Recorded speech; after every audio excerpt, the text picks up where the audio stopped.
Are there any limitations you noticed doing your research for this paper? One is that liquidity issue, Okay. that it just took time to build up liquidity. And as you point out, there's still insufficient liquidity if you wanted to reliably send large payments. So that's a limitation. Then there's still, Lightning Network's like a hot network, right? So if you're on the Lightning Network, you wanna be online, right? It's not like you can just, with Bitcoin, you can just be in cold storage and someone can send, payment to you and you don't as a receiver, you don't have to interact in any way. And so Lightning is inherently a more interactive, more complex experience, unless you can, as we've seen in wallets and things like that, increasingly obfuscate that. So one risk is that it can become too custodial, because often the easiest experiences will be custodial. And so I think that's a limitation. You want to have more and more tools to make it increasingly easy to use it. And we see, for example, Blockstream with Greenlight, basically you can put some of the infrastructure to run it in the cloud while the user still has the keys. So they're increasing ways to make it very easy to operate while the user still has, ultimately the say. What about the volatility? We covered this in our last show, but just for people who may have not listened to that and just trying to understand the Lightning Network, how much of a concern is, not a concern, but what is the issue with volatility here? So I separate two phases of expected Bitcoin volatility. Yeah. So so Bitcoin, when it was invented, is this brand new thing, and the market has to figure out how to price this thing. And originally it was a couple of cypherpunks. They barely had a price, and then it was people that want to buy drugs online. There were Austrian economics. All these new pools of people were like, wait a second, what is this thing? Yeah. And then the Human Rights Foundation got, human rights activists get into it, and multiple groups of people realize it solves a problem that they have. And it could be very different problems. Some people want the store of value problem solved. Some people want the medium of exchange problem solved. There's all these different problems that it's being solved. But it's with upward volatility. So if a lot of new people come to the network, the price goes up very rapidly. That's by definition volatility. It's the volatility people like. It's upward volatility, but that is a type of upward volatility. It's inevitable. If you go from zero to trillions of dollars in market capitalization, by definition, you're volatile. And then with upward volatility comes speculation, leverage, overexuberance, and then you're going to have massive pullbacks. And so there's really no other way around it. When people say Bitcoin is not workable because it's too volatile, they're basically saying that no new private money can ever work, because you can't just start at a $20 trillion market capitalization. Yeah. And so if you're going from nothing to whatever total addressable market you're going to reach, you're going to be volatile. So I separate the first handful of decades. We don't know how long it's going to take. We don't know for sure it's going to be successful. We don't know the quote unquote end game of where this is going, but we can at least infer, assuming Bitcoin continues to be successful, assuming it continues to take market share, assuming that the adoption pattern continues, eventually it reaches some steady state. How big is that? There's all these different estimates for is it as big as gold? Is it twice as big as gold? Is it hyper Bitcoinization? Whatever steady state it kind of reaches, that's when you'd expect it to be less volatile than it is now. There will still be some volatility, because essentially at that point it's stable, but other things are volatile. Oil is volatile. Other things are volatile. But you don't have that huge, there's less a reason to leverage it up tremendously when it's a mature asset that most people already hold. So right now, because it's more speculative asset, it's 13 years old, people are debating, what's the government going to do when it's 5 times bigger? What does this mean? What is this other competitor? There's all these things. The market is doing all this stuff, and then people are leveraging it. So it's going to be volatile in the near term. And I think that does slow down its medium of exchange usage for a lot of people. But I think that that's solved itself over time as more people decide that they want to hold it despite the volatility, because they look at the long-term properties of it. And then once they hold a ton of it, eventually they might want to spend some of it. Yeah. And have you... Well, I would definitely be spending more if I held a ton of it. Danny's got loads. Danny's one of the richest Bitcoiners I know. Yeah. He's always flexing his new watches. Are there any other rival layer 2 systems that are worth considering that people are working on?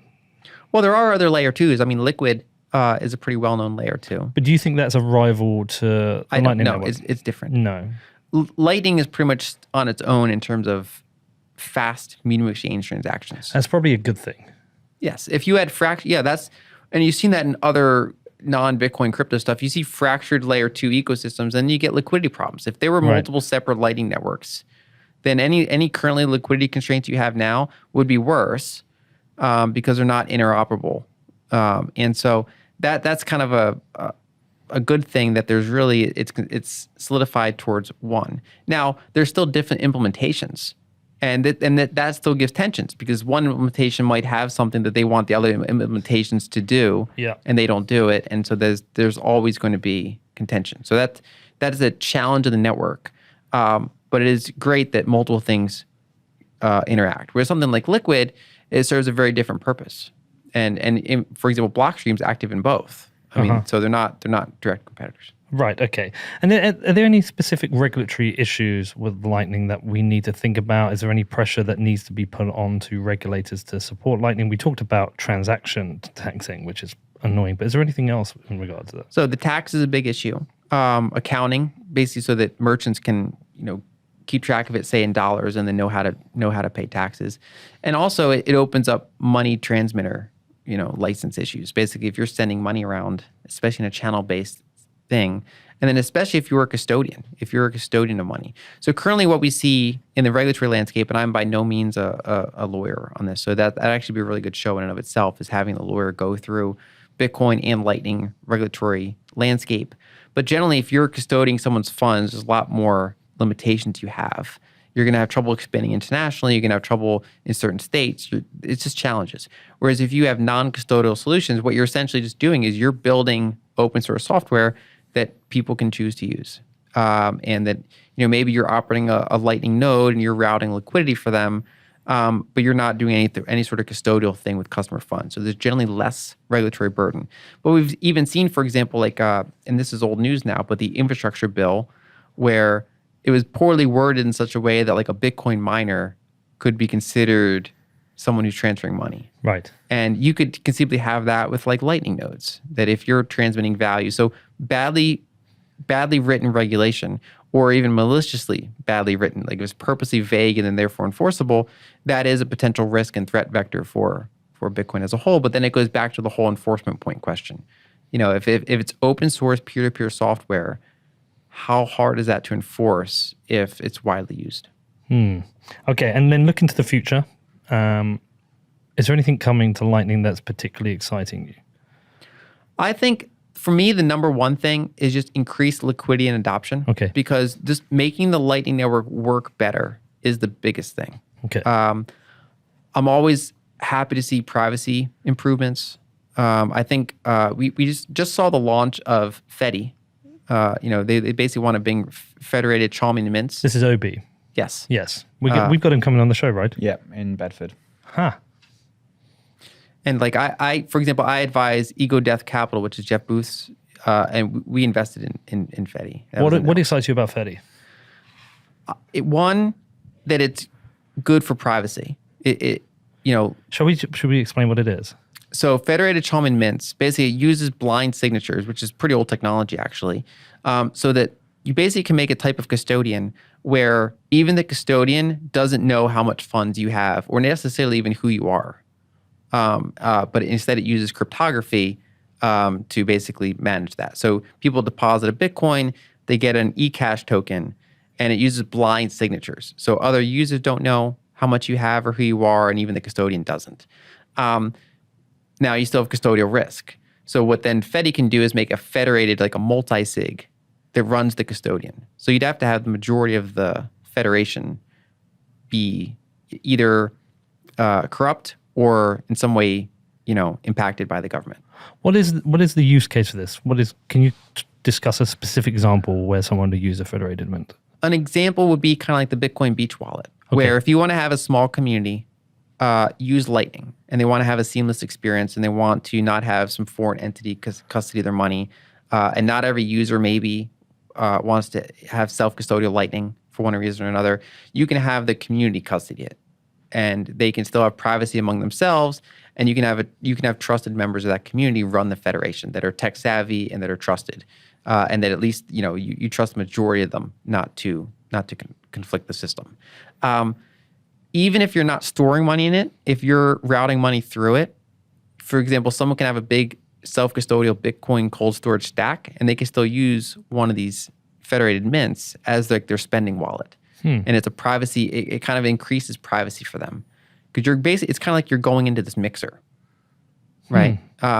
And so I think that can bring both scaling and usability and privacy to the network in some ways. We'll see how big it gets, right? But I think that's something I'm watching, I'm excited about. I'm also just excited to see more infrastructure build out of the place as a whole. Things like I mentioned, like what Blockstream's doing, basically ways to make it easier to operate. And then I think lastly, Taro is something. And some people don't like stable coins, and they say you should just use Bitcoin. But for a lot of people, they probably live in a privileged, yes, stable, yes, economically stable relative to other places. Yeah, there is someone from Argentina, I think, phrased it best. He's like, I use local currency for like this month's spending, but I don't want to hold that long term because it's going down by like double digits every month. So then for like multi-month savings, I like stable coins. And then for multi-year savings, he likes Bitcoin. Yeah, perfect. When I was in Venezuela with Crypto Bastardo, and he told me he just said I keep all my money in Bitcoin. He said even when the price of Bitcoin crashes, I'm still outperforming the Bolivar. So he said all he does is he holds Bitcoin, and then all he does is he transfers out the Bolivars he needs for the week every week, and that's how he lives. So I think these people, I think this is fine because these are technology aware and technology comfortable people, maybe almost in middle class in the zones they're in. But there are people in some places who are. Alex Gladstein talked about it and said they literally need dollars to survive, and there's too much risk for them holding Bitcoin and the price crashing and then not being able to feed their family. So I think we have to be a bit realistic about this. And also, even if you're in developed countries and you want to say you want to use the Lightning Network, and say there's a merchant that, because of the work people are doing, more merchants are accepting it. Yeah. Maybe you want to pay in dollars. Maybe you don't want to have a taxable gain. But maybe you want to have a more permissionless experience than the bank. Now, you're still relying on the issuer of that stable coin, right, to not just rug pull, right? So there's still a centralized hub there, but in your everyday peer-to-peer interaction, for the most part, you have a more permissionless experience or permission minimized experience because it's not Bitcoin, it's a stable coin compared to the banking system. So I do think that for both developed and developing countries, being able to route dollars on Bitcoin is super useful. And there's multiple ways to do that. You can just have the endpoints do it in a custodial way, and then use Lightning as the intermediary, or you can then introduce stablecoins directly on Lightning, which, there's multiple ways this can go, and I'm pretty bullish on the idea of Lightning being useful as a payments network in addition to just sending around Bitcoins.